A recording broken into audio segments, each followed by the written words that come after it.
Hi, I'm Amy Shannon from Amy's Band Book Buzz, and today I'm talking about the book called Go Ask Alice. Yeah, there we go. And I first read this book I was a teenager. I think I was in high school, ninth grade or so, and it caught my eye. One, because the author says it's anonymous, and there are actually several books, and I would guess within this series, that are written by anonymous, and those share other stories about different people. I don't know if it's true. But it's very realistic. Go Ask Alice is basically it's set as a diary, or what you would call a journal of this girl Alice's life. I don't know if she was a real person, or this was something, a book to a fictional version of a diary of a young girl trying to figure out her life. And the truth is, she was introduced to drugs, and she had a hard family life. Sometimes she caused her hard to family life. But I think as a teenager, it was really moving, because it was told as if Alice is a teenager and the life she had to endure.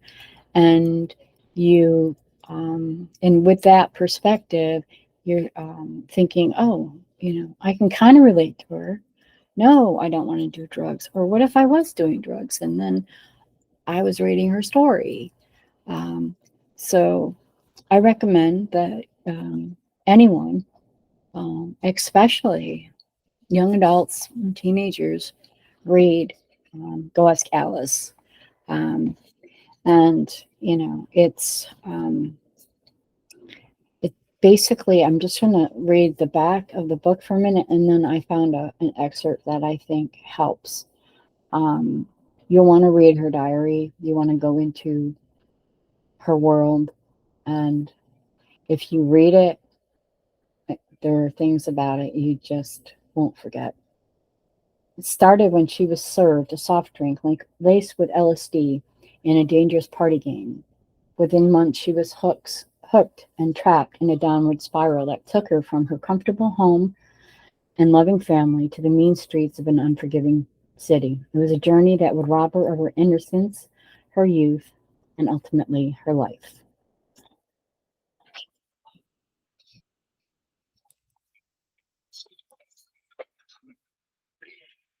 The rally itself was great. Acid and booze and pot as free as the air.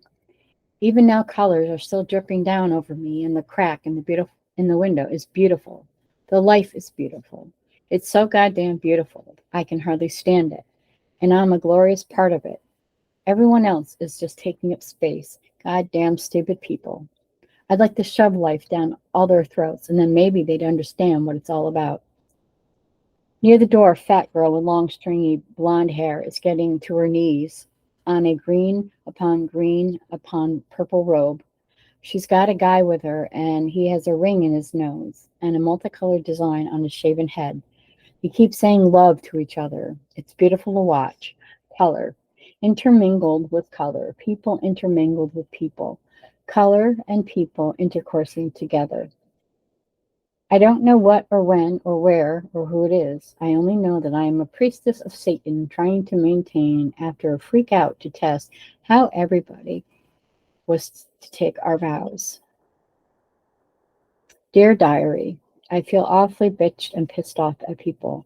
I'm really confused. I've been the digger here, but now when I face a girl, it's like facing a boy. I get all excited and turned on. I want to screw with a girl, and then I get all tensed up and scared. I feel goddamn good in a way and goddamned in a bad way. I want to get married and have a family, but I'm afraid. I'd rather be liked by a guy than a girl. I'd rather screw with a guy, but I can't. I guess I've had a bit of a bummer. Sometimes I want one of the girls to kiss me. I want her to touch me, to have her sleep under me. But then I feel terrible. I get guilty because it makes me sick.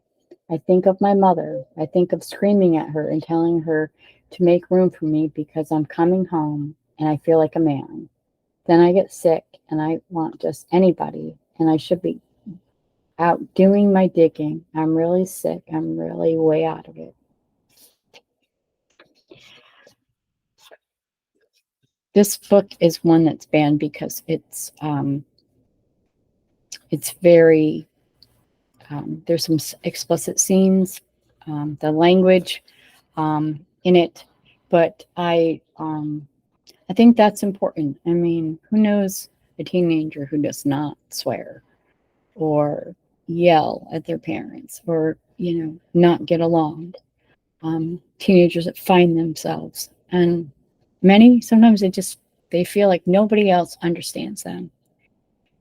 So when you're reading a book, it's like, and you can relate to it, even if it's part of it. It's just that um, feeling. It takes you to a place that nothing else can bring you to. I mean, you could sit in your chair and you can read, and you are entering a new world.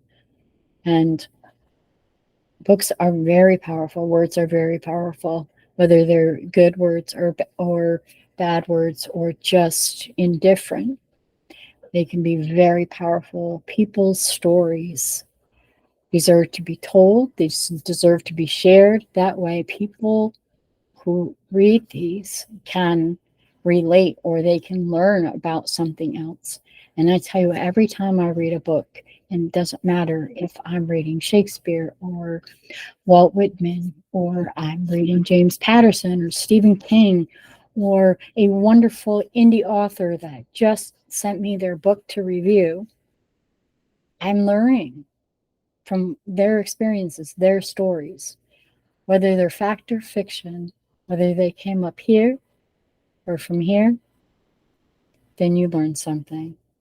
So don't judge a book because it's banned or someone tells you it's not good or you shouldn't read it. Read what you want and then be helpful to the author and write a review. This has been Amy Shannon from Amy's Band Book Buzz, excuse me, and I hope you'll be joining me again soon. Thank you.